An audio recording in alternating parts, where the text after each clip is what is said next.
let me say hi. Say me hi to my sis. Oh, no. That's your nephew. That's my nephew, huh?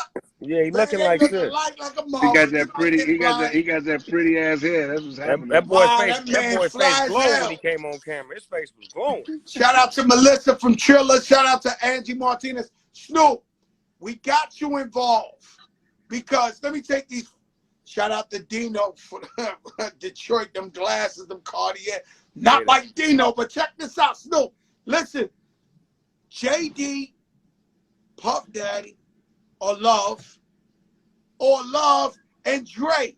I mean, they're harassing me because I become the recap, the Triller recap king, and they blowing up my shit like, yo, JD and Puff. Which battle you think could be the best one? To me, if you're looking for a party, you're gonna get a good party if you got JD and Puff, because they both got great music. They both represented a great era of music. They both, it seemed like they was competing when they was making records to me. You had Jagged Edge, you had 112, you had Escape, you had the girls that Puffy had. It wasn't like it was a mean competition. It just felt like they was making the best records because they was competing with each other. So it only makes sense for them two to get in the ring and do their thing because they represented what party was all about from New York to Atlanta. I agree too. Dr. Dre. Dr. Dre ain't gonna get in that ring. This ain't appealing to Dr. Dre. This don't move Dr. Dre. I'm just gonna be honest with you. This is the people's shit. Like, you understand what I'm saying? Dre ain't really gonna. So you're saying we should just even get off that Dre Puff because that's not happening. If Snoop Dogg and certain people know that's not happening. To me, that's like a way out when you start saying his name. Like, come on, my nigga, you know he ain't gonna get in that ring. Snoop, this is what we call a Jopra moment on the show. When they hear some shit they not supposed to hear. Well, I'm friends with everybody, so it ain't personal. It's business. Dr. Dre's not into that.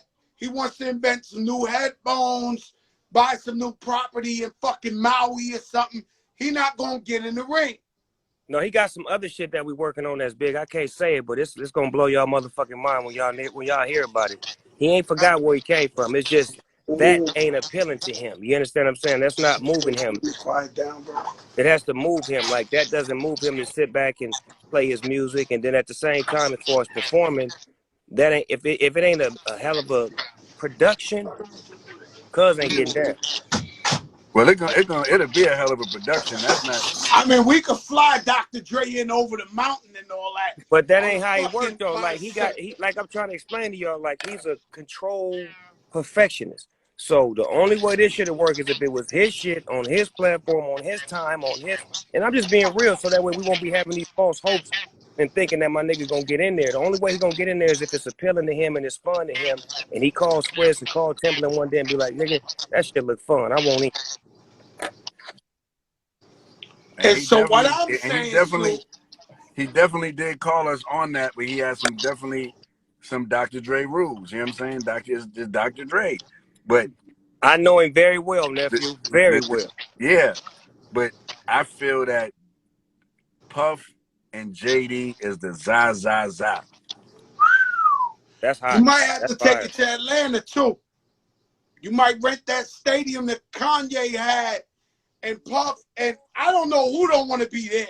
If Jermaine Dupri and Puff go at it, and they need about 40 songs, they can't even. This is colossal. This is gigantic.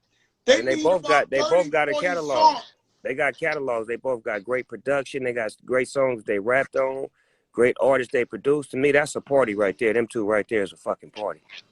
That's a major party. And Snoop, you went in there with the late great DMX. What was that like? Coming up to that, like you knew you was going up against DMX. I mean, we know you Snoop Doggy Dogg. You got the biggest records in the world. What was you feeling like when you was going into the verses? Did you feel like you was going? Because I felt like I was going into a prize fight. Yeah, but if you really know me and DMX spirit, you got two dogs that naturally love each other, but we competitive, but we compete for a different reason. We're not competing with each other. We're competing against the industry. You feel what I'm saying? And we showed Mm. how to celebrate each other, how to really show love, and how to, you know, really be there for each other, sing each other's songs, and not make it about me trying to get at him, but me celebrating him, because that's a dog, and I'm a dog.